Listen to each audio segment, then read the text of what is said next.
Untuk tempat transit ini berkurang 24,05% dari kondisi normal yang lalu.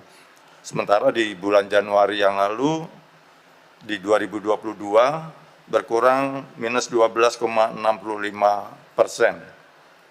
Untuk di tempat kerja, ini juga menunjukkan hal yang sama, jadi masih di bawah kondisi normal tahun 2020 yang lalu, di awal-awal tahun.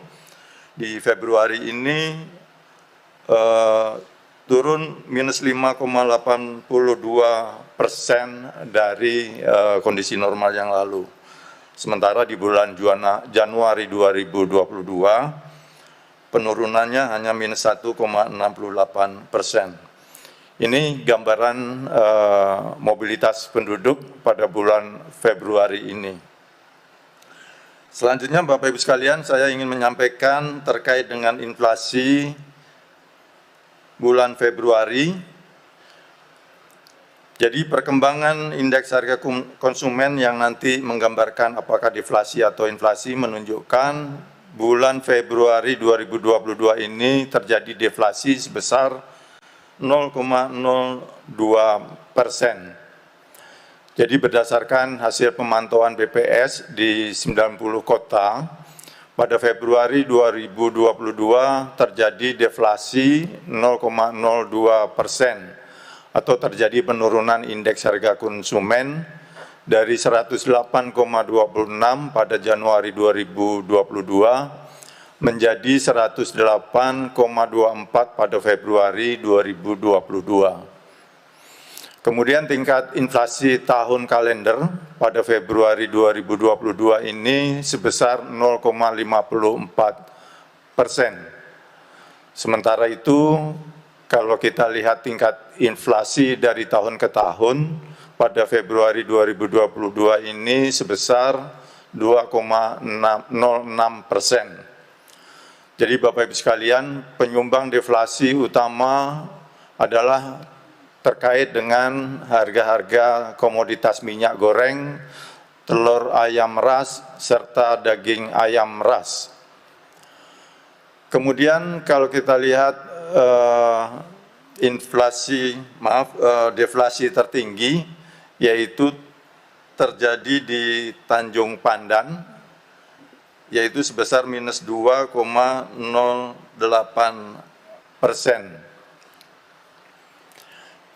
Komoditas yang menyebabkan deflasi di Tanjung Pandan adalah ikan kerisi dengan andil deflasi sebesar 0,58%, ikan selar, ikan tude dengan andil sebesar 0,40%, serta minyak goreng dengan andil deflasi 0,26%. Kemudian kalau kita lihat penyumbang inflasi tertinggi terjadi di Kupang dengan komoditas yang memberikan andil inflasi ini adalah ikan kembung dengan andil sebesar 0,17%, kemudian kangkung dengan andil inflasi 0,15%, serta sawi hijau dengan andil 0,10%.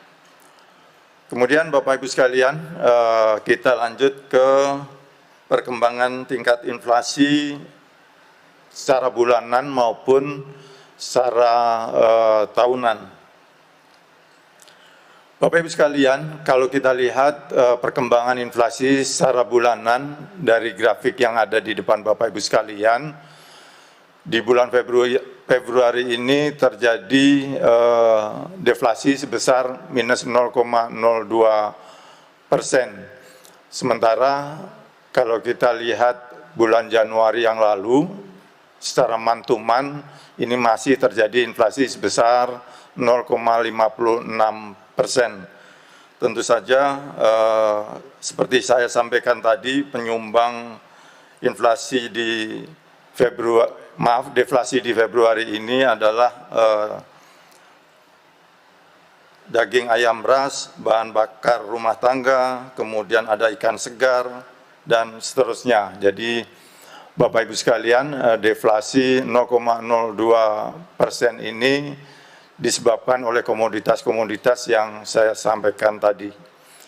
Kemudian kalau kita lihat series inflasi tahunan, terlihat bahwa masih menunjukkan gambaran yang meningkat atau inflasi sebesar 2,06%. Jadi kalau kita lihat andil inflasi sebesar 2,06% ini adalah minyak goreng. Kalau tahunan minyak goreng masih menunjukkan inflasi 0,20% andilnya, kemudian ada rokok kretek, kemudian ada bahan bakar rumah tangga, tarif angkutan udara, serta sewa rumah. Kemudian kalau kita lihat menurut komponen, year on year ini juga masih menunjukkan inflasi, baik itu untuk inti, harga diatur pemerintah maupun bergejolak. Kemudian kalau kita bagi menurut bahan makanan, energi, dan lainnya, ini juga masih menunjukkan inflasi. Terus lanjut. Bapak Ibu sekalian yang saya hormati, kita masuk ke andil dan tingkat inflasi pada bulan Februari 2022. Terlihat di dalam tabel tersebut bahwa kelompok makanan, minuman, dan tembakau ini memberikan andil terbesar terhadap deflasi Februari 2022. Komoditas yang dominan memberikan andil sumbangan deflasi ini adalah minyak goreng dengan andil sebesar 0,11%. Ini disebabkan karena pada Februari, awal Februari, pemerintah melalui Kementerian Perdagangan menerbitkan peraturan Menteri Perdagangan atau Permendag nomor 6 tahun 2022 tentang penetapan harga eceran tertinggi minyak goreng sawit. Ini berlaku mulai 1 Februari 2022. Kemudian telur ayam ras dengan andil sebesar 0,10%. Ini disebabkan oleh surplus produksi telur ayam ras sehingga pasokan meningkat, sehingga berdampak pada penurunan harga komoditas telur ayam ras tersebut. Kemudian daging ayam ras ini juga menunjukkan andil sebesar 0,06%. Jadi kenaikan disebabkan oleh produksi ayam berdaging dengan surplus, sementara permintaan masih normal, yang akhirnya mengakibatkan turunnya harga daging ayam ras. Kemudian yang kedua, ini kelompok perumahan, air, listrik, dan bahan bakar rumah tangga. Ini memberikan inflasi lebih disebabkan oleh kenaikan bahan bakar rumah tangga dengan andil sebesar 0,02%, serta sewa rumah dengan andil sebesar 0,01%. Jadi Bapak Ibu sekalian, kenaikan bahan bakar rumah tangga ini disebabkan oleh kenaikan harga LPG non-subsidi. Kemudian yang ketiga yang kami catat, ini adalah kelompok penyediaan makanan dan minuman atau restoran dengan inflasi yang memberikan inflasi dengan andil 0,05%. Lanjut. Bapak Ibu sekalian yang saya hormati, kemudian kita melihat andil tingkat inflasi menurut komponen. Komponen harga bergejolak kita lihat memberikan andil terhadap deflasi sebesar 0,25%. Dengan komoditas penyebab utamanya adalah minyak goreng, telur ayam ras, daging ayam ras, serta cabai rawit. Itu komoditas-komoditas yang memberikan andil deflasi sebesar 0,25% untuk komponen komoditas-komoditas atau harga yang bergejolak. Kemudian Bapak Ibu sekalian, untuk komponen inti pada bulan Februari ini memberikan andil sebagai penahan deflasi atau terjadi inflasi, yaitu sebesar 0,2%. Kalau kita lihat komoditas yang dominan pendorong inflasi komponen inti ini antara lain adalah sewa rumah, sabun deterjen, bubuk dan cair, serta upah asisten rumah tangga, mobil, dan emas perhiasan. Sementara untuk komponen harga diatur pemerintah, ini memberikan andil sebesar 0,03% yang lebih disebabkan oleh kenaikan bahan bakar rumah tangga, rokok kretek filter, serta rokok putih. Itu menurut komponen. Selanjutnya kita masuk ke lanjut. Perkembangan tingkat inflasi inti kita. Jadi secara tahunan atau year on year, inflasi inti di bulan Februari ini sebesar 2,03%. Jadi merupakan angka inflasi inti tertinggi sejak September 2020 yang saat itu mengalami inflasi sebesar 1,86% secara year on year. Lanjut. Itu Bapak Ibu sekalian terkait dengan inflasi di bulan Februari ini. Selanjutnya kita masuk ke nilai tukar petani. Bapak Ibu sekalian, nilai tukar petani kita pada bulan Februari ini meningkat 0,15%. Jadi kalau kita Bapak Ibu sekalian ketahui bahwa nilai tukar petani ini merupakan perbandingan antara indeks harga yang diterima petani dengan indeks harga yang dibayarkan petani. Jadi kalau kita bandingkan kedua indeks tersebut bahwa kita bisa lihat per subsektornya, yaitu subsektor yang mengalami peningkatan NTP tertinggi yaitu hortikultura. NTP hortikultura naik sebesar 2,08%. Ini disebabkan karena indeks yang diterima petani hortikultura ini mengalami kenaikan sebesar 2,24%, lebih besar dari kenaikan indeks yang dibayarkan oleh petani hortikultura tersebut yang meningkat 0,15%. Kemudian komoditas yang dominan mempengaruhi kenaikan indeks yang diterima petani hortikultura adalah bawang merah dan cabai merah. Kemudian Bapak Ibu sekalian, untuk subsektor yang mengalami penurunan, ini bisa dilihat dari yang berwarna merah dari tabel yang ada di hadapan Bapak Ibu sekalian. Yang mengalami penurunan NTP terdalam yaitu untuk peternakan yang turun sebesar 1,02%. Ini disebabkan karena indeks yang diterima mengalami penurunan sebesar 0,94%, sementara indeks yang dibayarkan untuk peternak ini mengalami kenaikan 0,09%. Kemudian kalau kita lihat komoditas yang dominan mempengaruhi penurunan indeks yang diterima oleh peternak, ini adalah ayam ras pedaging dan telur ayam ras. Lanjut. Kemudian Bapak Ibu sekalian, kita masuk ke nilai tukar usaha pertanian. Ini sedikit berbeda dengan NTP yang di slide sebelumnya. Jadi nilai tukar usaha pertanian ini kita membandingkan antara indeks harga yang diterima petani dengan indeks biaya produksi dan penambahan barang modal atau BPPBM. Jadi nilai konsumsi petaninya kita keluarkan.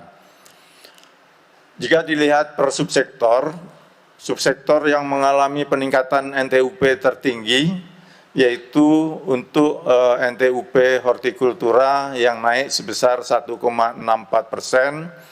karena indeks yang diterima petani hortikultura ini mengalami kenaikan sebesar 2,25%. 0,24%. Ini lebih besar dari kenaikan untuk penambahan barang modal atau BPPBM sebesar 0,59%.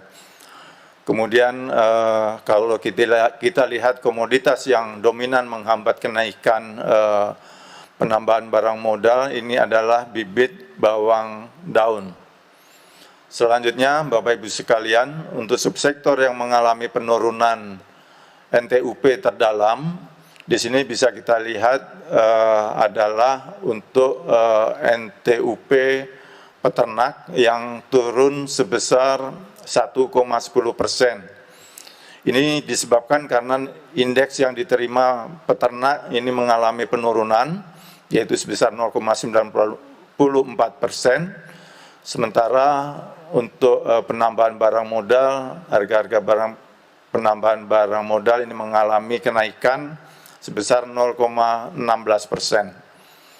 Kalau kita lihat komoditas yang dominan yang mempengaruhi kenaikan BPPBM ini adalah bekatul bakalan sapi dengan umur lebih dari 12 bulan dan pakan jadi yang berbentuk konsentrat. Itu terkait dengan NTUP. Selanjutnya kita masuk ke slide selanjutnya. Bapak Ibu sekalian, pada slide ini kita akan melihat bagaimana perubahan rata-rata harga gabah dan beras. Di slide di hadapan Bapak Ibu sekalian bahwa rata-rata harga gabah kering panen di tingkat petani pada Februari 2022 ini adalah sebesar Rp4.849 atau turun sebesar 3,2% kalau kita bandingkan dengan Januari yang lalu, Januari 2022. Selanjutnya, untuk rata-rata harga beras di penggilingan pada Februari 2022, ini sebesar Rp9.538 atau turun sebesar 0,18% dibanding Januari 2022. Itu Bapak Ibu sekalian terkait dengan perubahan harga rata-rata harga gabah dan beras di bulan Februari. Selanjutnya kita masuk ke perkembangan harga perdagangan besar. Bapak Ibu sekalian, terkait dengan indeks harga perdagangan besar pada Februari 2022 ini terjadi penurunan IHPB sebesar 0,01% terhadap Januari 2022 atau secara man-to-man terjadi penurunan sebesar 0,01%. Kalau kita lihat penurunannya ini terjadi pada sektor pertanian yaitu sebesar 1,14%. Penyebab utama dari penurunan indeks harga perdagangan besar ini adalah terkait dengan telur ayam ras. Ayam rasnya sendiri juga mengalami penurunan, cabai rawit dan kubis atau kol. Ini komoditas-komoditas yang menyebabkan penurunan di sektor pertanian untuk harga perdagangan besar. Selanjutnya Bapak Ibu sekalian, untuk sektor pertambangan dan penggalian untuk perdagangan besar ini mengalami kenaikan sebesar 0,67%. Penyebab utama kenaikan IHPB sektor pertambangan dan penggalian ini utamanya disebabkan oleh harga pasir. Selanjutnya untuk sektor industri ini mengalami kenaikan sebesar 0,24%. Kalau kita lihat kenaikan indeks harga perdagangan besar untuk sektor industri ini utamanya adalah kenaikan solar, rokok kretek dengan filter, LPG dan gula pasir. Itu Bapak Ibu sekalian. Selanjutnya untuk IHPB kelompok bangunan konstruksi pada Februari 2022 ini secara umum masih mengalami kenaikan sebesar 0,29%. Jadi kelompok komoditas yang mengalami kenaikan harga pada Februari 2022 ini antara lain adalah solar, pasir, besi konstruksi bangunan, besi konstruksi bangunan, barang dari logam aluminium siap pasang untuk bangunan, pipa PVC, serta cat dan sejenisnya. Lanjut. Selanjutnya Bapak Ibu sekalian, kita masuk ke indikator pariwisata dan transportasi, di mana pada bulan Februari ini secara mantuman jumlah kunjungan wisatawan mancanegara pada bulan Januari 2022 ini mengalami penurunan sebesar 12,15%. Jadi kalau kita lihat jumlah wisatawan pada bulan Januari dibandingkan dengan Desember 2021 ini turun 12,15%, seperti tergambarkan dalam grafik perkembangan jumlah kunjungan wisatawan bulanan 2020-2022. Namun kalau kita lihat secara tahunan, year on year, ini masih mengalami peningkatan sebesar 13,62%. Bapak Ibu sekalian, kalau kita lihat secara kumulatif Januari Januari ini, di tahun 2022 jumlah kunjungan wisatawan mancanegara di bulan Januari 2022 ini mengalami peningkatan 13,62% dibandingkan Januari 2021, seperti tergambarkan dalam diagram batang yang di bawah yang ada di hadapan Bapak Ibu sekalian. Jadi 2022 di bulan Januari ini diawali dengan peningkatan jumlah wisatawan yang meningkat sebesar 13,62%. Lanjut. Kalau kita lihat kunjungan wisatawan menurut moda angkutan dan kebangsaan, Bapak Ibu sekalian, untuk yang lewat darat ini masih tinggi, yaitu sebesar 65,7%. Maaf ya, betul, 65,7% atau sebanyak 94,4 wisatawan. Kemudian yang melalui laut ini sebanyak 24,2% atau 34,8 ribu wisatawan. Kemudian yang melalui udara ini sebesar 10,1% atau 14,5 ribu wisatawan. Selanjutnya Bapak Ibu sekalian, kalau kita lihat dari sisi kebangsaan, terlihat bahwa wisatawan dari Timor Leste ini masih tinggi, cukup tinggi, yaitu 53,2% atau sebesar 76,5 ribu wisatawan.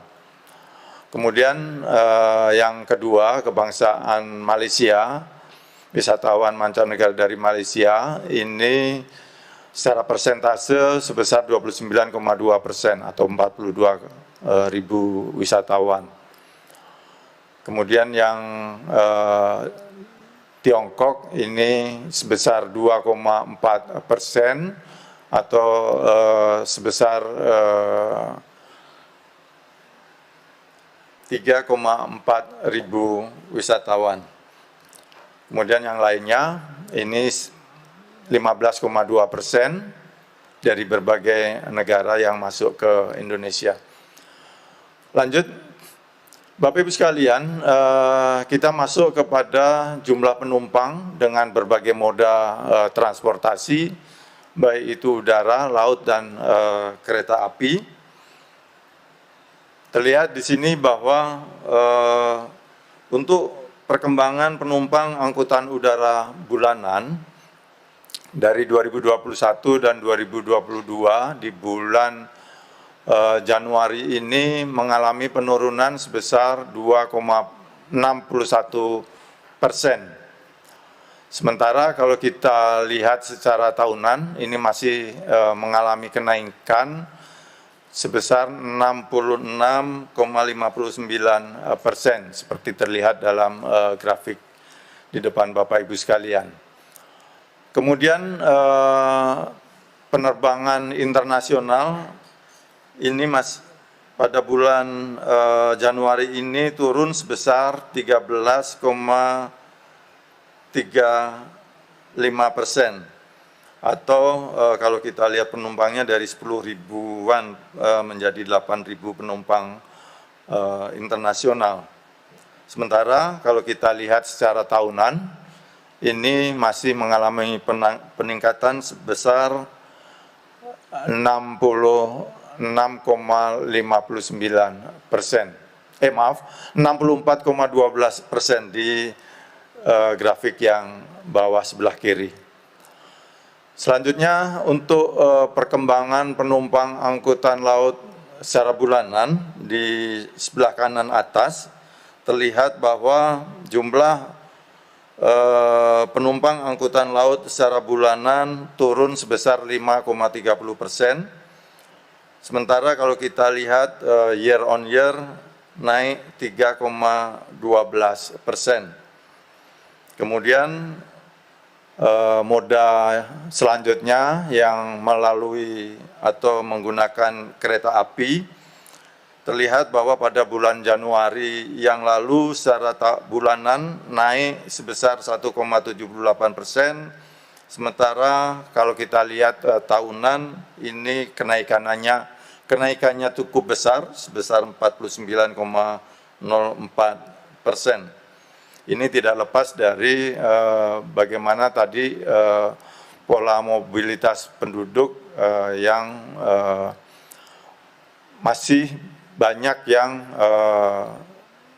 berdiam di rumah. Ini terlihat dari penerbangan domestik, penerbangan internasional, maupun untuk perkembangan penumpang angkutan laut yang mengalami penurunan, namun untuk kereta api baik bulanan maupun tahunan masih mengalami peningkatan. Selanjutnya Bapak Ibu sekalian, kita masuk ke perkembangan angkutan barang, baik itu melalui kapal laut maupun kereta api. Terlihat bahwa pada bulan Januari ini terjadi penurunan kalau kita lihat secara bulanan, yaitu sebesar 1,12%.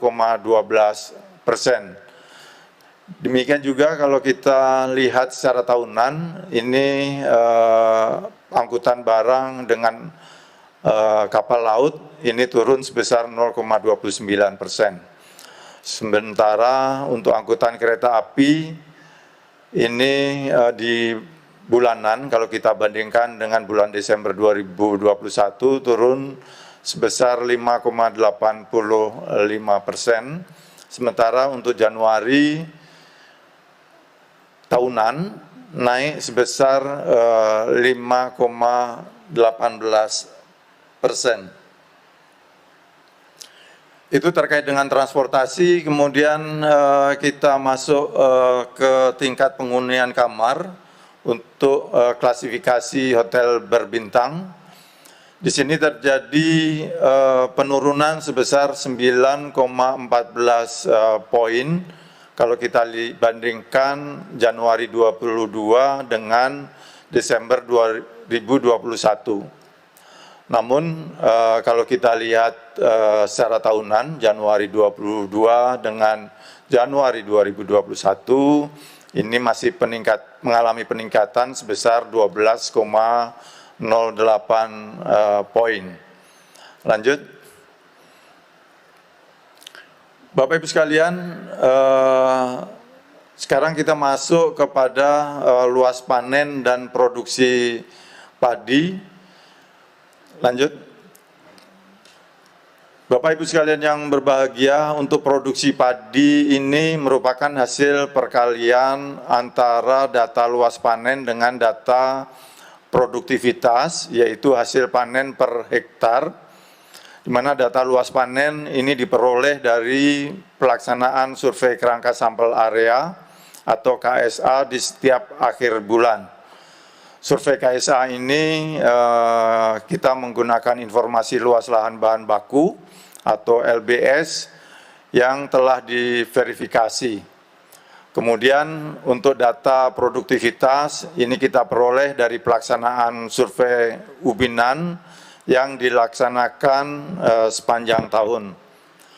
Bapak Ibu sekalian, untuk produksi padi kemudian kita konversi menjadi beras dengan menggunakan angka konversi gabah ke beras. Jadi penjelasan rinci nanti bisa dibaca oleh Bapak Ibu sekalian di BPS yang kita upload di webnya BPS.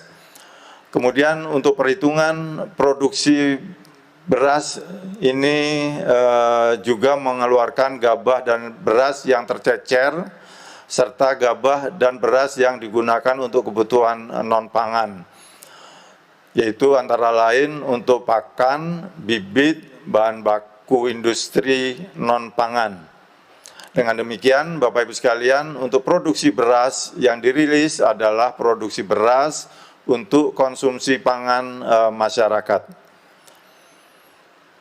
Selanjutnya, dari slide di depan bisa kita lihat penghitungan luas panen padi dengan metode KSA, yang menggunakan informasi luas lahan baku sawah yang telah diverifikasi. Jadi LBS ini kita menggunakan kondisi tahun 2019.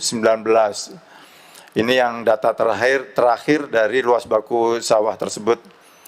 Ini ditetapkan melalui keputusan Menteri ATR Kepala BPN. Jadi Bapak Ibu sekalian, total luas baku sawah pada tahun 2019 ini mencapai 7,46 juta hektar. Kemudian untuk level provinsi ini secara rinci bisa kita lihat di grafik di sebelah kanan. Lanjut.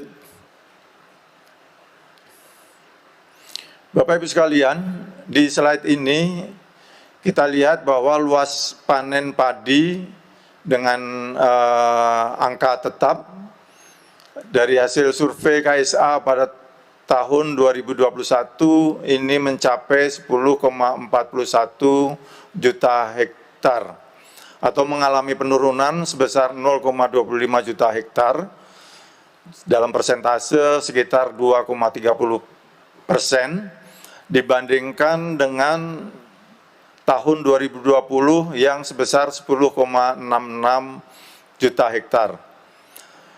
Jadi penurunan luas panen ini disebabkan oleh beberapa faktor, antara lain terjadinya kemarau yang lebih tinggi pada bulan Agustus dan September tahun 2021 yang lalu.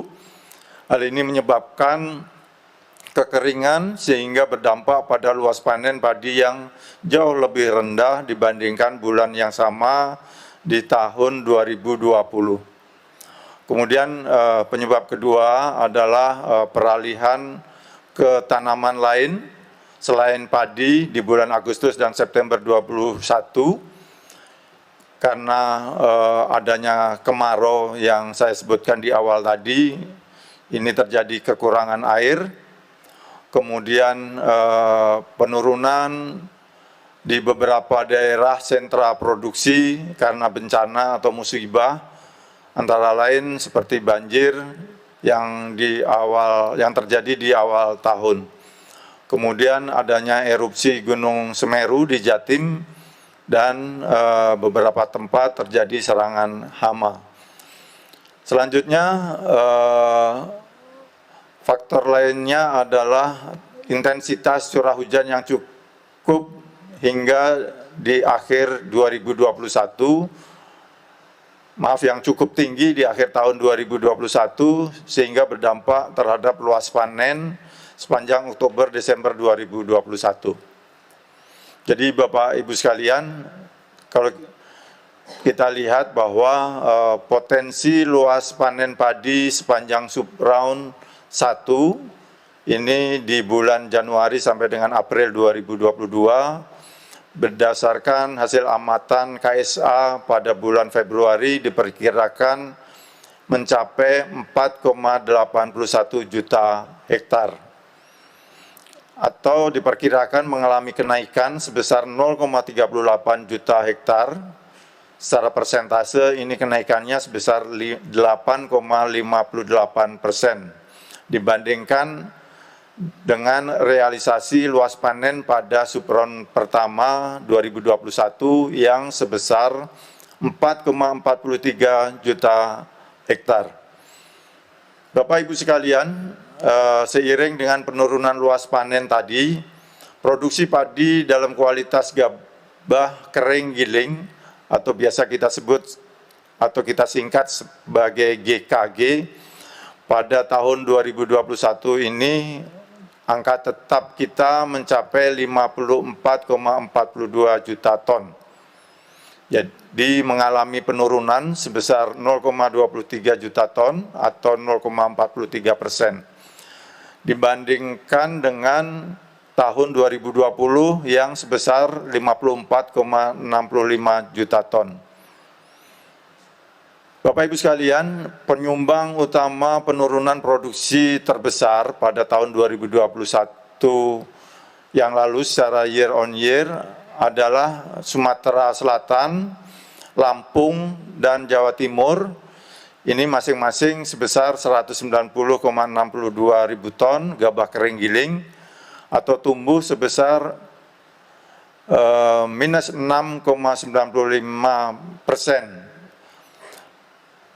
164,84 ribu ton gabah kering giling serta 154,95 ribu ton dibandingkan dengan 2020. Jadi terjadi penurunan sebesar 6,95% tadi untuk Sumatera Selatan, kemudian Lampung penurunan sebesar 6,22%, kemudian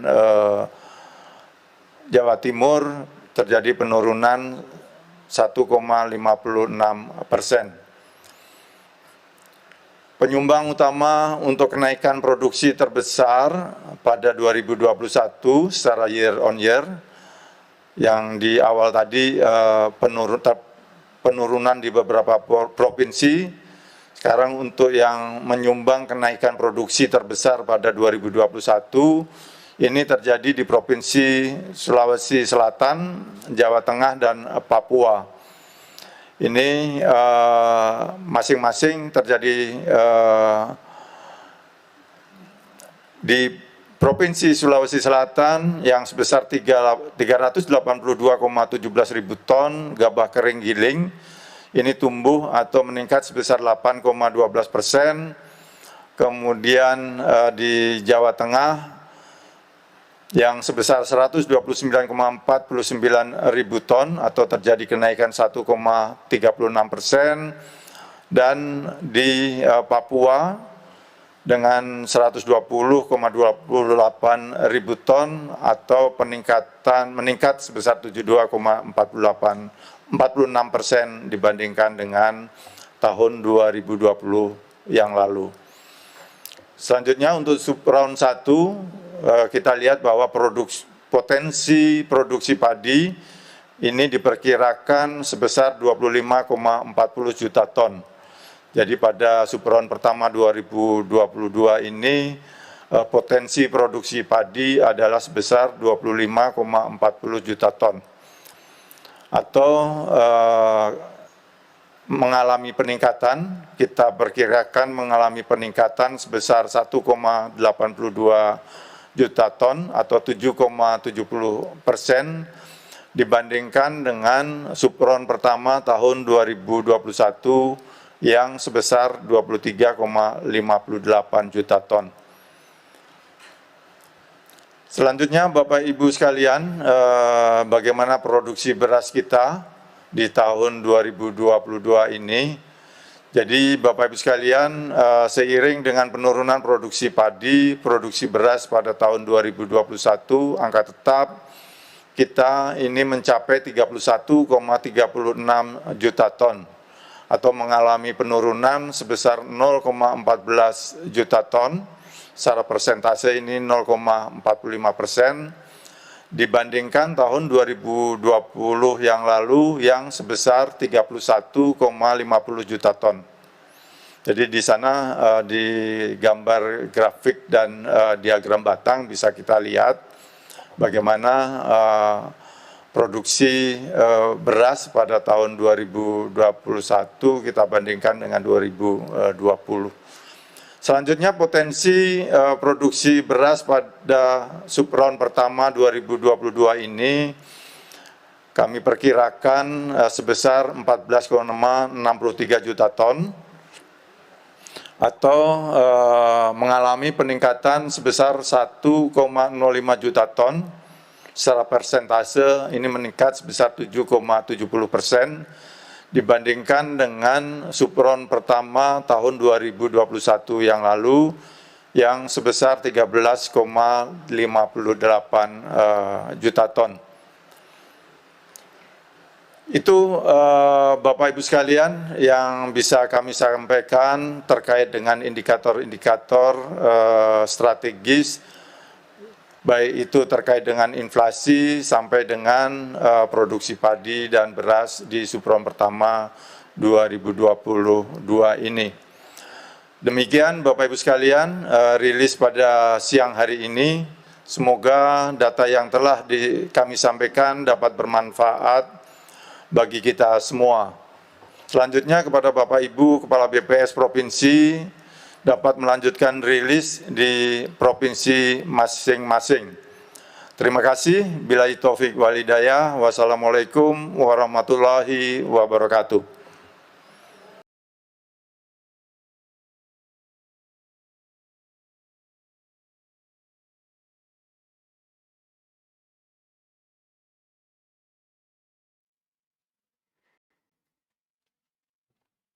Bismillah. Assalamualaikum warahmatullahi wabarakatuh. Selamat siang, salam sejahtera bagi kita semua. Om Swastiastu, Namo Buddhaya, salam kebajikan. Salam sehat dan bahagia selalu. Bapak, Ibu, dan saudara sekalian yang saya hormati, terima kasih telah bergabung bersama kami rilis berita resmi statistik BPS Provinsi DKI Jakarta hari ini, Selasa tanggal 1 Maret tahun 2022. Seperti biasa, setiap bulan kami merilis laju inflasi, statistik pariwisata, dalam hal ini kunjungan wisatawan, tingkat penghunian kamar atau TPK, hotel berbintang, perkembangan ekspor dan impor, serta perkembangan luas panen dan produksi padi Jakarta tahun 2021. Bapak sekalian, saya mulai dengan perkembangan laju inflasi di DKI Jakarta pada kondisi bulan Februari tahun 2022.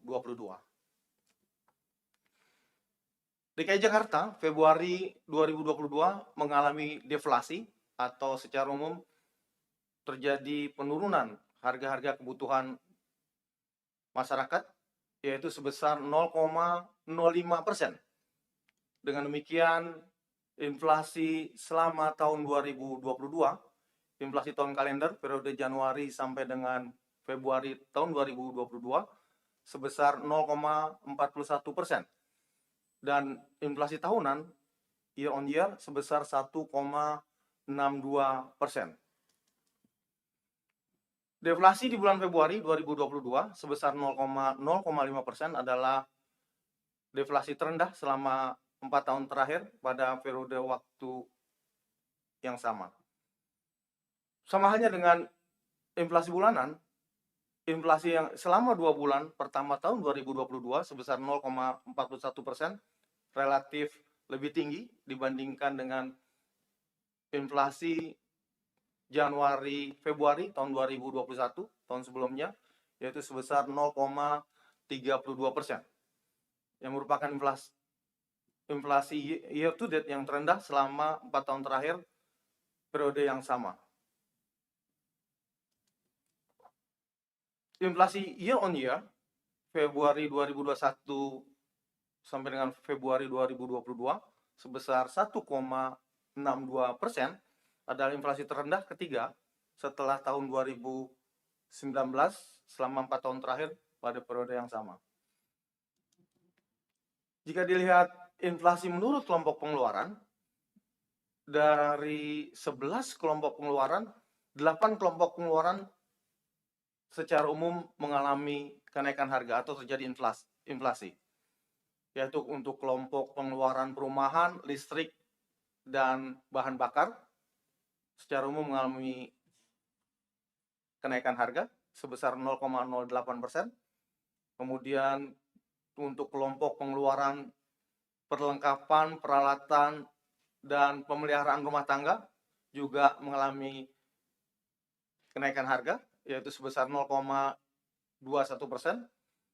Kemudian untuk kelompok pengeluaran kesehatan juga mengalami inflasi, atau secara umum untuk kelompok pengeluaran kesehatan ini mengalami kenaikan harga, yaitu sebesar 0,74%. Kemudian untuk kelompok pengeluaran transportasi juga mengalami inflasi, yaitu sebesar 0,44%. Kelompok pengeluaran rekreasi, olahraga, dan budaya juga mengalami kenaikan 0,75%.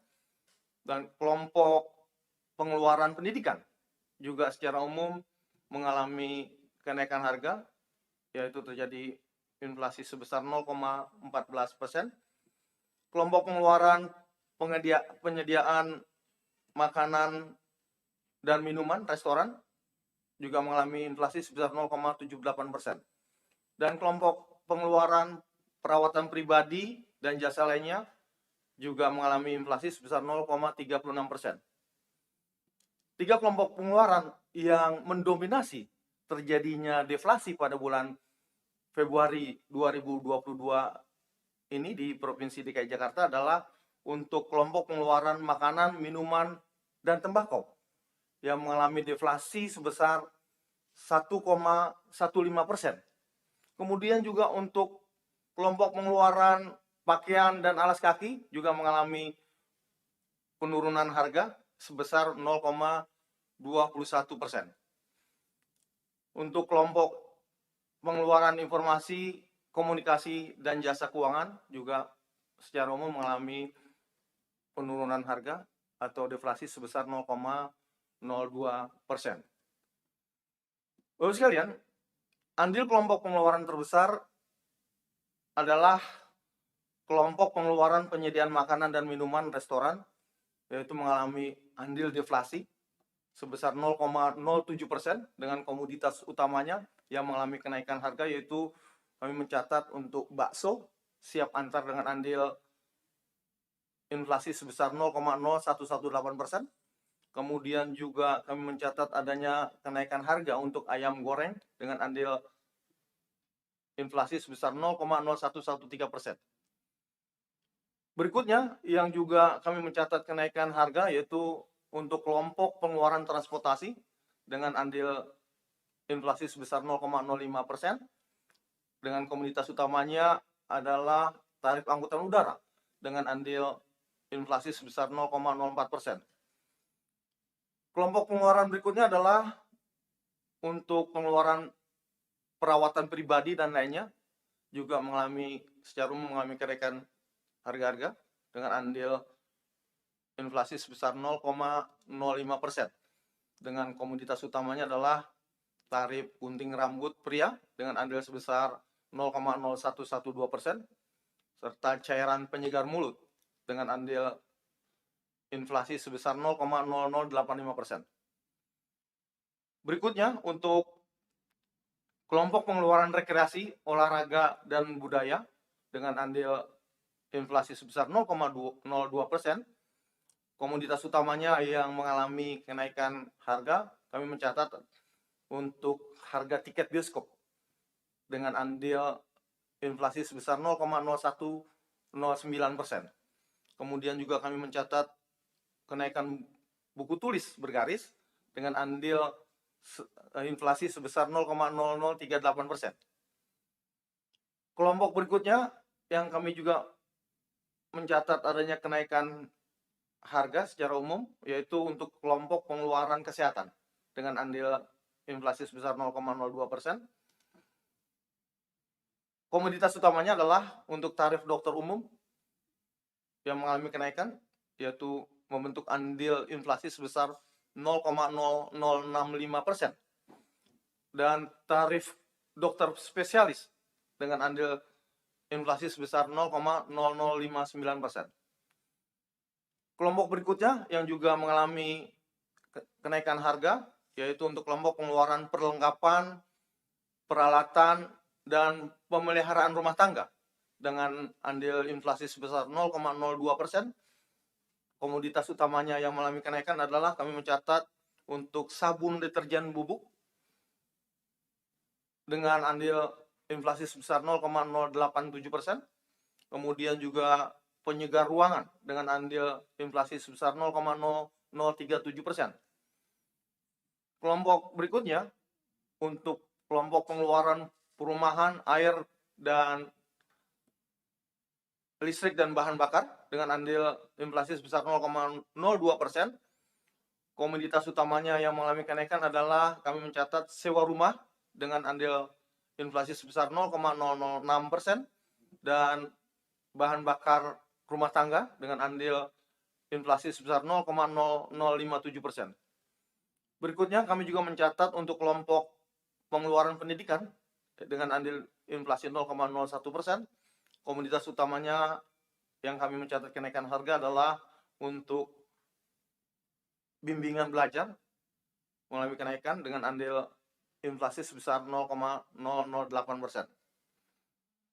Sedangkan andil deflasi yang membentuk deflasi di bulan Februari ini untuk kelompok pengeluaran yang terbesar adalah kelompok pengeluaran makanan, minuman, dan tembakau dengan andil deflasi sebesar 0,25%.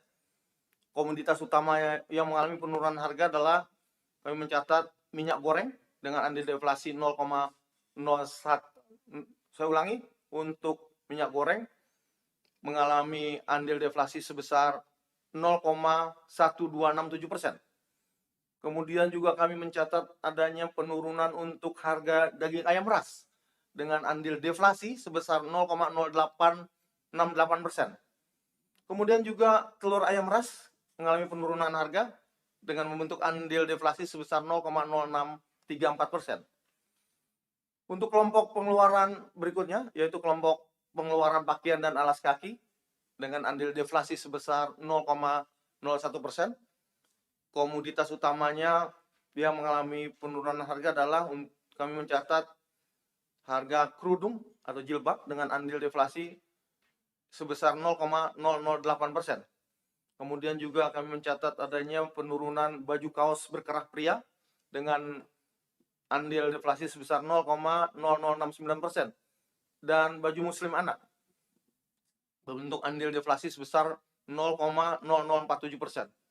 Sedangkan kelompok pengeluaran informasi, komunikasi, dan jasa keuangan tidak memberikan andil inflasi maupun deflasi, dalam arti memberikan andil 0%. Bapak sekalian, komoditas yang menjadi penyumbang utama deflasi bulan ini adalah turunnya harga minyak goreng dengan andil deflasi sebesar 0,13%. Kemudian juga daging ayam ras dengan andil deflasi sebesar 0,09%. Kemudian telur ayam ras mengalami penurunan dengan andil deflasi sebesar 0,06%.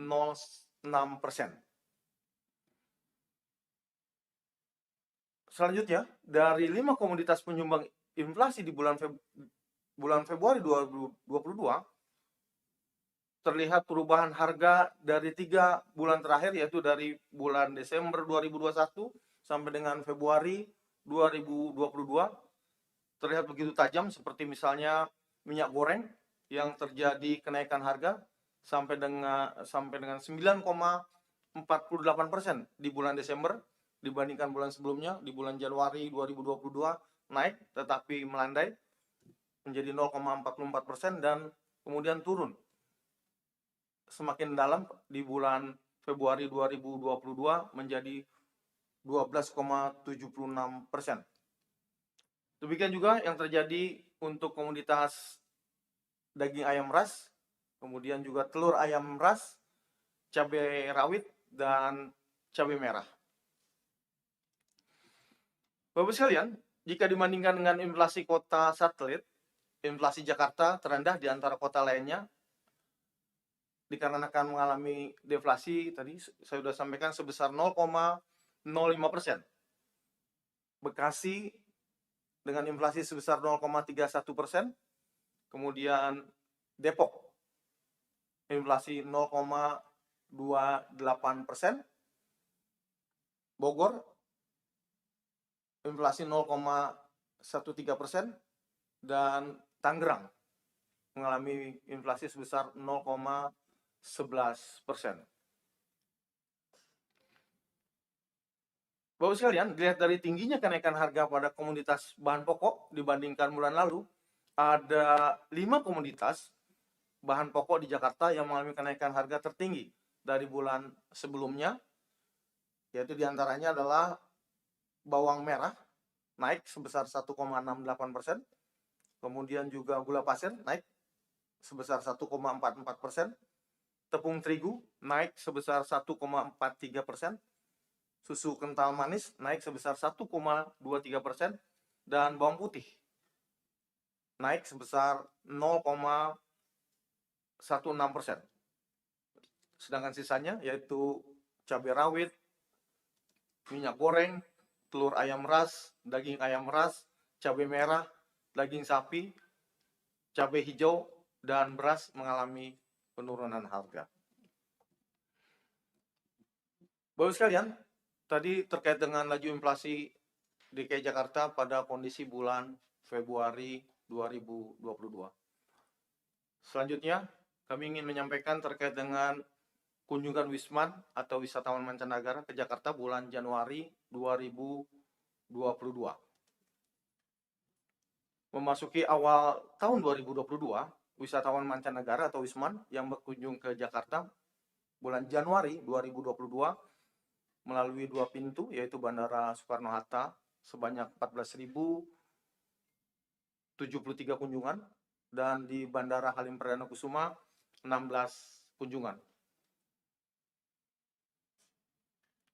Kembali turun sebesar 15,88% dibandingkan bulan sebelumnya, Desember 2021, atau perkembangan secara mantuman. Namun tidak demikian dengan kunjungan Wisman bulan Januari 2022 terhadap Januari 2021 yang meningkat cukup tinggi, yaitu sebesar 1028,93%, perkembangan secara year on year. Bapak sekalian, 5 negara terbesar asal Wisman yang berkunjung ke Jakarta kondisi bulan Desember 2021 dan Januari 2022. 5 negara terbesar yang berkunjung ke Jakarta bulan Januari 2022 yaitu Tiongkok. Kami mencatat sebesar 2.070 kunjungan. Kemudian Korea Selatan 1.068 kunjungan. Jepang 972 kunjungan. Rusia 972 kunjungan, dan India 858 kunjungan. Jika dilihat perbedaan antara bulan Desember 2021 dengan posisi bulan Januari 2022, terjadi pergeseran posisi sesuai dengan urutan 5 negara terbesar yang berkunjung ke Jakarta. Pada bulan Januari 2022, Tiongkok masih tetap di posisi pertama, namun posisi kedua digeser oleh Korea Selatan, sementara Rusia pindah ke posisi keempat. Sedangkan posisi ketiga ditempati oleh wisatawan berasal dari Jepang, dan posisi kelima adalah Wisman dari India. Selanjutnya, Kami juga ingin menyampaikan terkait dengan perkembangan jumlah kunjungan wisatawan mancanegara ke Jakarta selama kurun waktu 2 tahun terakhir, dari tahun 2020 dan tahun 2021. Kunjungan Wisman ke Jakarta memang cukup berfluktuasi. Jika dilihat sepanjang tahun 2020, kunjungan Wisman ke Jakarta mengalami penurunan yang cukup drastis, bahkan boleh dibilang anjlok ya, yaitu dari mulai Januari hingga April 2020 turun cukup drastis. Hal ini disebabkan mulai menyebarnya virus COVID-19 ke berbagai negara, termasuk juga Indonesia, khususnya Jakarta. Namun mulai Mei 2020, kunjungan Wisman ke Jakarta mulai merangkak meningkat, walaupun hanya sedikit peningkatannya. Tahun 2021, Jakarta sudah mulai terlihat pulih, sehingga kunjungan Wisman perlahan-lahan mulai meningkat, walaupun tampak pada beberapa bulan ada yang turun, namun tidak signifikan penurunannya. Namun di awal tahun 2022, terlihat kunjungan Wisman bulan Januari kembali mengalami sedikit penurunan. Berikutnya, terkait dengan perkembangan secara kumulatif jumlah kunjungan Wisman ke Jakarta. Jika dilihat dari perkembangan kumulatif sepanjang tahun 2020, kunjungan Wisman secara kumulatif peningkatannya melambat. Kunjungan Wisman sepanjang tahun 2021 secara kumulatif mencapai 119.419 kunjungan. Sedangkan kunjungan Wisman pada bulan Januari 2022 dibandingkan Januari 2021 cukup tinggi peningkatannya. Jadi saya sudah sampaikan cukup tinggi, yaitu sebesar 1028,93%. Bapak sekalian, itu terkait dengan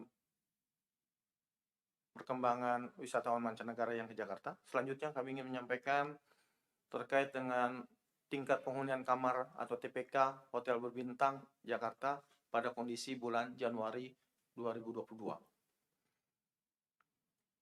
TPK atau tingkat penghunian kamar hotel bintang Jakarta pada Januari 2022 sebesar 52,3% atau sedikit turun, yaitu sebesar 6,5% poin dibandingkan dengan posisi bulan Desember 2021 atau perkembangan secara month-to-month. Apabila dibandingkan dengan Januari tahun sebelumnya 2021 atau perkembangan secara year on year, TPK bulan ini meningkat 2 digit, yaitu 11,2% poin. Berikutnya kami terlihat ya grafik perkembangan tingkat penghunian kamar hotel dari Januari 2019 sampai dengan posisi 2022 Januari. TPK pada awal tahun 2022 terlihat lebih tinggi dibandingkan dengan TPK pada awal tahun 2021 maupun 2020. Namun masih sedikit lebih rendah jika dibandingkan dengan kondisi normal pada awal tahun 2019. Jika dilihat perkembangan TPK pada tahun 2021 yang ditandai dengan garis yang berwarna merah, secara umum lebih tinggi dibandingkan tahun 2020. Kita bisa lihat garis yang berwarna hijau, kecuali pada awal tahun dan pada puncak pandemi bulan Juli dan Agustus 2021. Pada grafik ini juga dapat dilihat bahwa TPK Hotel Bintang mulai menunjukkan peningkatan meskipun belum pulih seperti kondisi normal pada tahun 2019.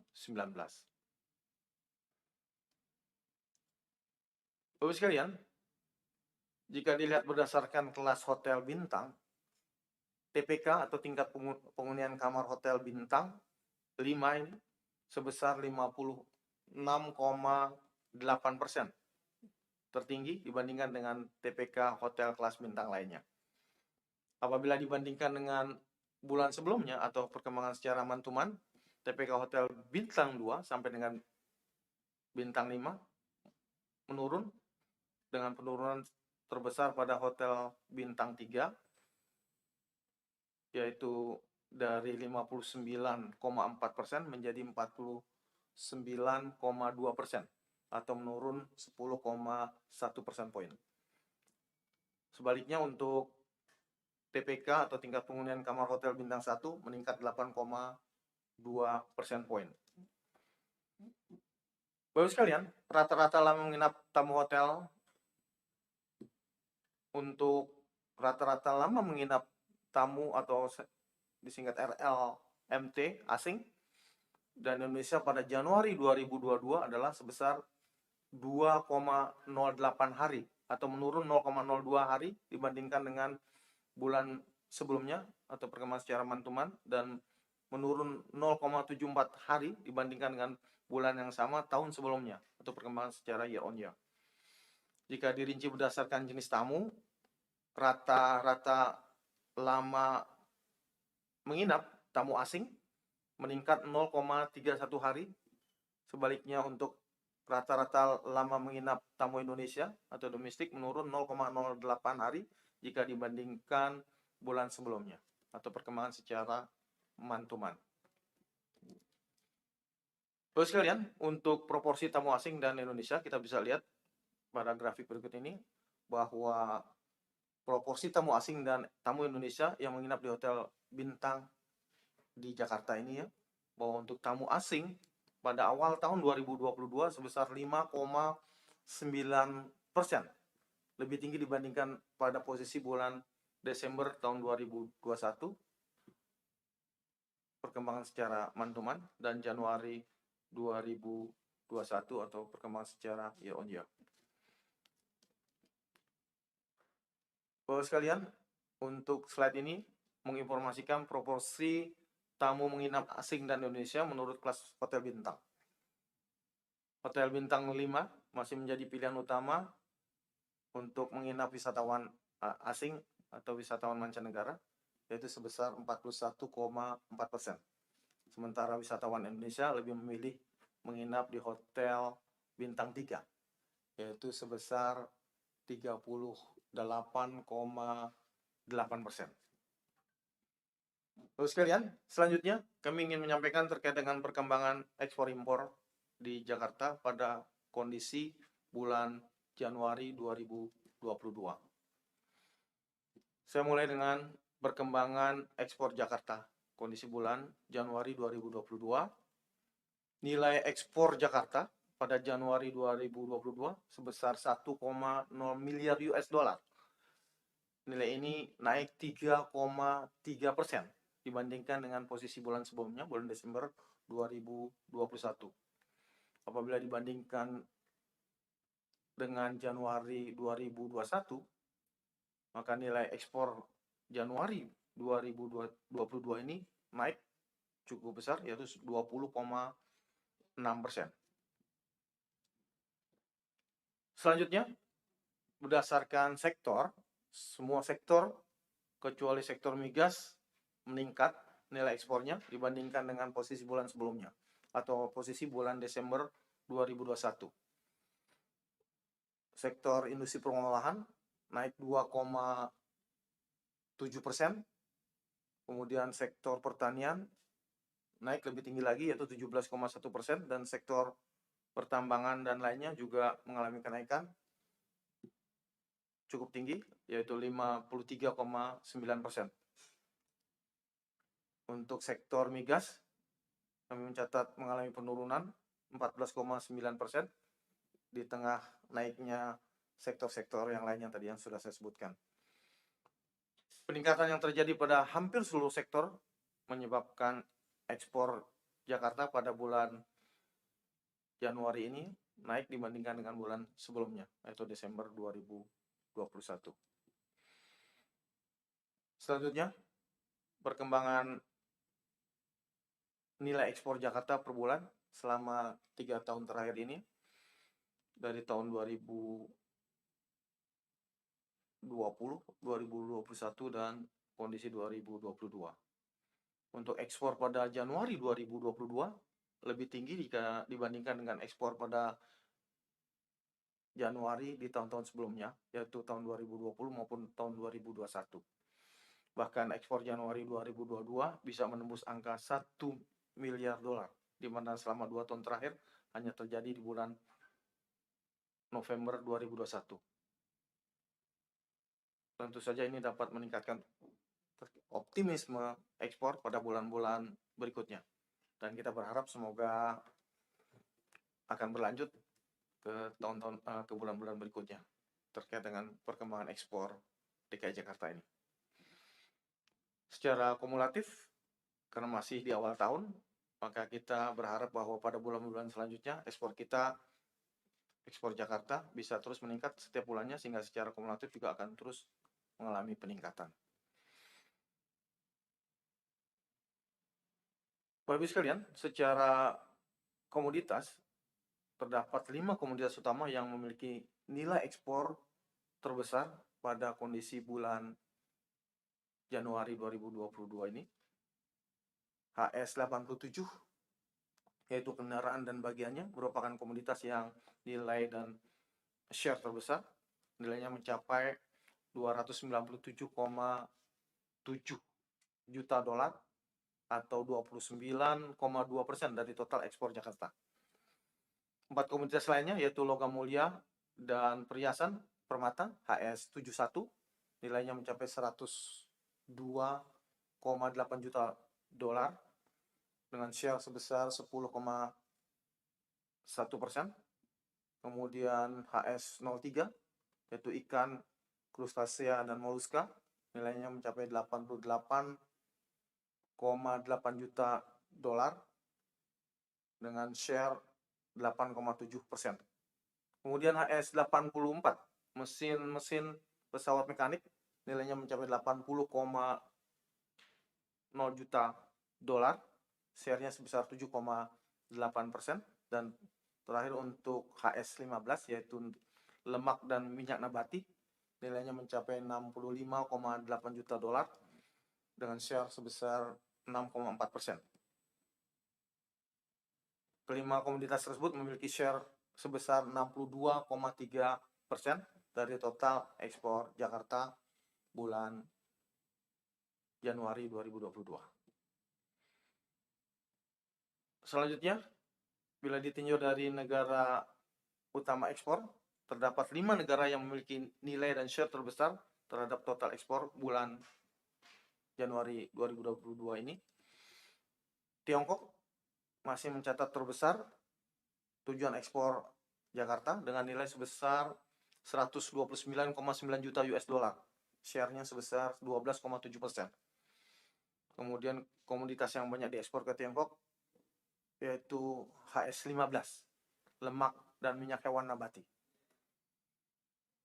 Negara terbesar selanjutnya yaitu tujuan ekspor ke Filipina dengan nilai ekspor sebesar 119,4 juta US dollar.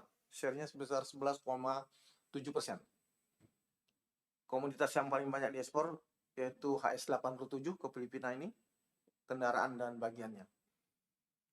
Negara ketiga yang memiliki share terbesar terhadap ekspor DKI Jakarta adalah Amerika Serikat dengan nilai mencapai 99,6 juta US dollar. Share-nya sebesar 9,8%. HS03, komoditas ikan, krustasea dan moluska yang menjadi komoditas yang paling banyak diekspor ke Amerika Serikat. Negara keempat tujuan ekspor DKI ini adalah Singapura dengan nilai ekspor 85,6 juta US dollar. Share-nya sebesar 8,4%. Ekspor logam mulia dan perhiasan permata HS71 menjadi komoditas utama yang diekspor ke Singapura ini. Kemudian negara yang kelima, terbesar kelima, ekspor DKI Jakarta yaitu ke Malaysia dengan nilai ekspor 76,9 juta US dollar. Share-nya sebesar 7,5% terhadap total ekspor. Komoditas yang paling banyak diekspor ke Malaysia ini adalah HS87 yaitu kendaraan dan bagiannya. Bila digabung, kelima negara utama tujuan ekspor tersebut memiliki share sebesar 50,1% terhadap total ekspor Jakarta bulan Januari 2022. Berikutnya adalah terkait dengan 3 komoditas utama dengan kenaikan tertinggi Ketiga komoditas tersebut yaitu HS71 perhiasan permata, kemudian HS84 untuk mesin peralatan mekanis serta bagiannya, serta HS62 pakaian dan aksesorisnya, bukan rajutan. Bapak sekalian, selanjutnya kami juga ingin menyampaikan terkait dengan perkembangan impor DKI Jakarta pada kondisi bulan Januari 2022. Angka impor Jakarta bulan Januari 2022 secara year on year tumbuh sebesar 48,9% dibandingkan dengan impor Januari tahun 2021. Nilai impor Jakarta mencapai 6,7 miliar US dollar. Nilai ini sedikit menurun sebesar 2,1% jika dibandingkan dengan nilai impor bulan Desember 2021. Perkembangan nilai impor Jakarta per bulan selama kurun waktu 3 tahun. Impor pada Januari 2022 sedikit lebih rendah jika dibandingkan dengan impor pada Desember 2021 yang merupakan angka impor tertinggi selama kurun waktu 3 tahun terakhir ini. Secara kumulatif, perkembangan impor Jakarta sampai dengan bulan Januari 2022 ya, mencapai 6,7 miliar US dollar. Meningkat 48,9% dari tahun 2021 dan meningkat sebesar 24,07% dibandingkan tahun 2020. Bapak sekalian, impor menurut penggunaan barang secara year on year terjadi kenaikan pada kelompok penggunaan barang. Impor kelompok bahan baku dan penolong naik 50,1%. Impor barang modal naik 70,3% dan impor barang konsumsi naik 10,1%.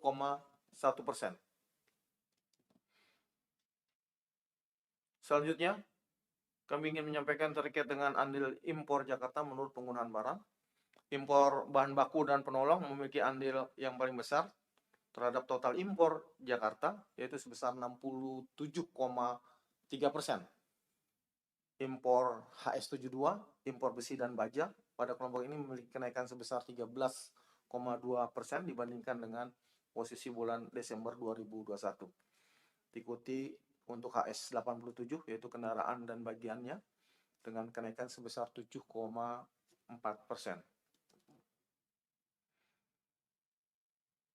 Bapak sekalian, komoditas impor utama Jakarta adalah HS84 yaitu mesin dan perlengkapan mekanis serta bagiannya. Kemudian HS85 mesin dan perlengkapan elektrik serta bagiannya. Kemudian HS72 besi dan baja. Kemudian HS87 kendaraan dan bagiannya serta HS39 yaitu plastik dan barang dari plastik. Komoditas dengan kenaikan tertinggi dibandingkan dengan posisi bulan Desember 2021 adalah untuk HS21 bahan bakar mineral sebesar 29%, kemudian HS39 plastik dan barang dari plastik naik sebesar 24,24%, dan instrumen optik, fotografi, sinematografi dan medis HS76 naik sebesar 18,7%. Terus sekalian, 5 negara asal impor utama Jakarta menurut penggunaan barang. 5 negara asal impor utama adalah Tiongkok, kemudian Jepang, Thailand, Korea Selatan, dan Singapura. Demikian tadi terkait dengan perkembangan ekspor dan impor. Terakhir, kami juga ingin menyampaikan terkait dengan perkembangan luas panen dan produksi padi Jakarta selama tahun 2021. Bapak sekalian, kami menyampaikan terkait dengan luas panen dan produksi padi di Jakarta tahun 2021 terkait dengan bagaimana proses penghitungan produksi beras secara umum. Produksi merupakan hasil perkalian antara luas panen dan produktivitas. Dengan demikian, perkembangan produksi sepenuhnya tergantung pada pergerakan luas panen dan produktivitas secara bersamaan. Secara metodologi, luas panen diperoleh dari metode kerangka sampel area atau KSA, sementara produktivitas diperoleh dari survei kami, yaitu survei ubinan. Dan untuk mendapatkan produksi beras dilakukan konversi dari gabah menjadi beras. Komponen penting berikutnya dalam penghitungan produksi adalah luas lahan baku sawah yang digunakan sebagai dasar penghitungan luas panen padi. Angka luas baku sawah yang digunakan bersumber dari Kementerian ATR dan sebagaimana terlihat luas baku sawah Jakarta adalah yang terkecil di antara 34 provinsi yang ada. Tentu saja ini hal yang sangat wajar ya, mengingat luas wilayah daratan Jakarta yang tidak luas namun tidak pernah berhenti terus membangun. Bapak sekalian, selanjutnya kami ingin menyampaikan terkait dengan angka luas panen dan produksi padi Jakarta kondisi tahun 2021 yang sudah menjadi angka tetap menurut kami, serta angka proyeksi untuk Supron 1 di tahun 2022, yaitu pada Supron 1 periode Januari sampai dengan April. Pada tahun 2021, luas panen padi di Jakarta mencapai 559,97 hektar. Angka ini turun 38,77% atau sebesar 354,54 hektar dibandingkan dengan posisi tahun sebelumnya, tahun 2020, yaitu sebesar 914,51 hektar. Pada periode bulanan, puncak luas panen pada tahun 2021 terjadi di bulan Agustus, yaitu sebesar 166,03 hektar. Dalam hal ini terjadi pergeseran puncak luas panen bila dibandingkan tahun sebelumnya, tahun 2020, yang terjadi pada bulan Januari, yaitu sebesar 151,22 hektar.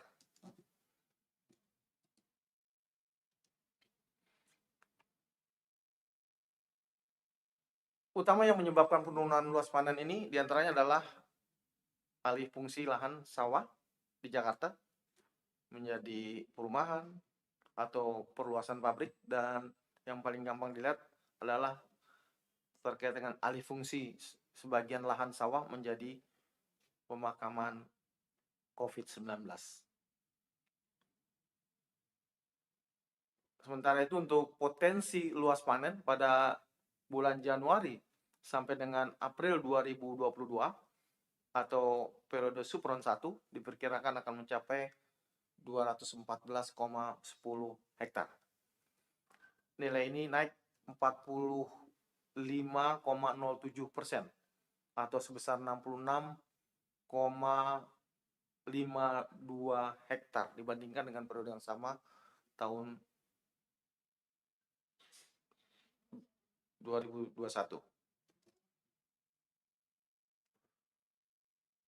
Bapak sekalian, kami juga ingin menyampaikan terkait dengan sisi spasialnya. Hanya ada 3 wilayah di Jakarta yang mempunyai lahan sawah, yaitu Jakarta Timur, kemudian Jakarta Barat, dan Jakarta Utara.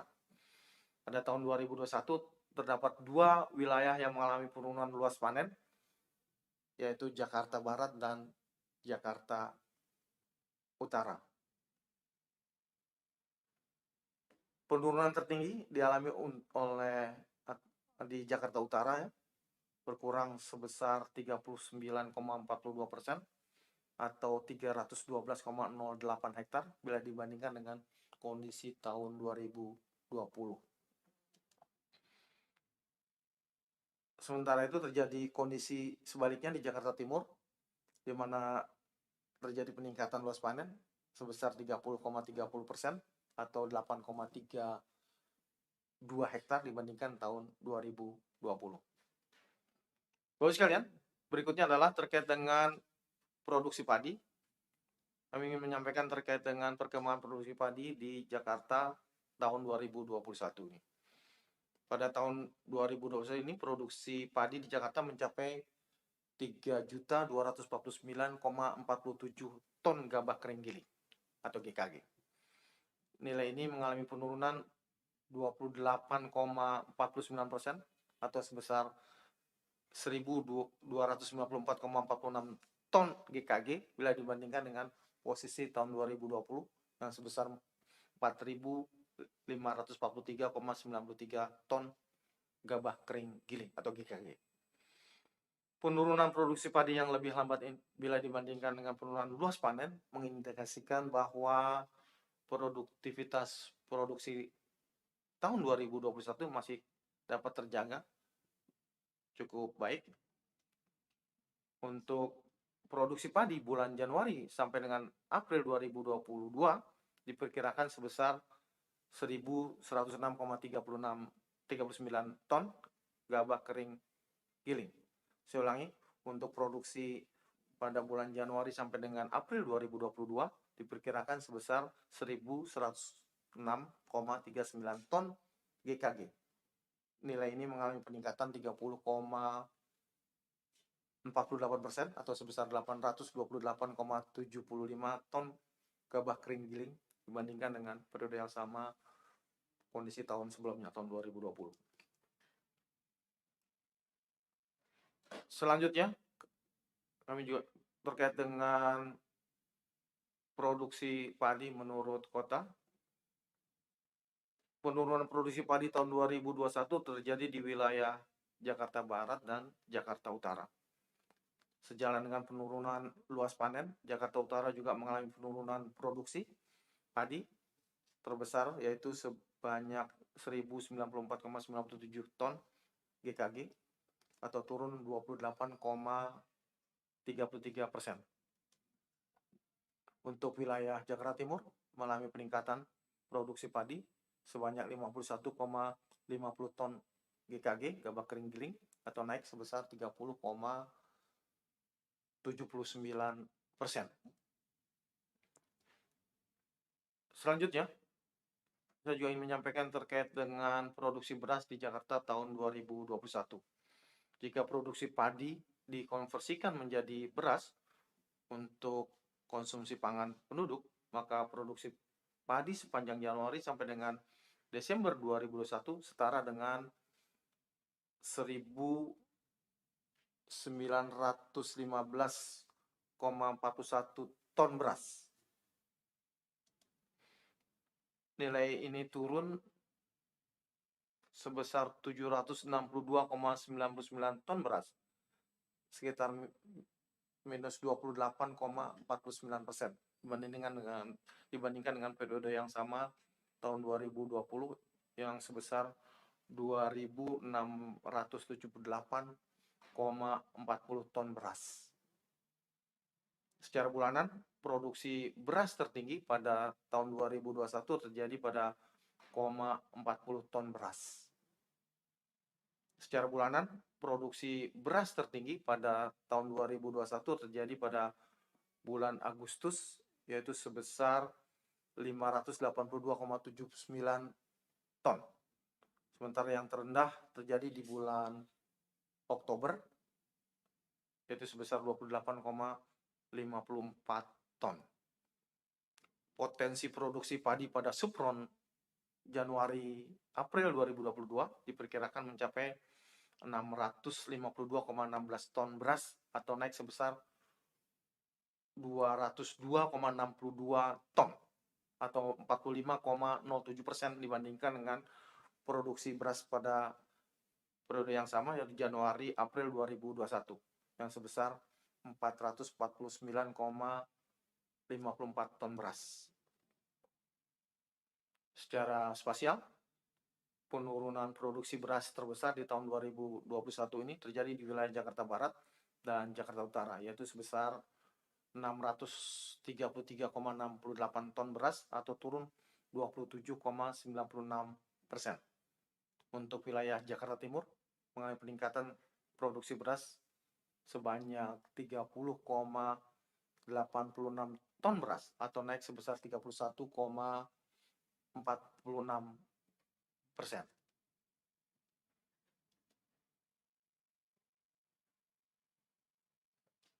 Demikian, Bapak sekalian, berita resmi statistik beberapa indikator yang kami sampaikan pada kesempatan rilis secara live streaming pada hari ini.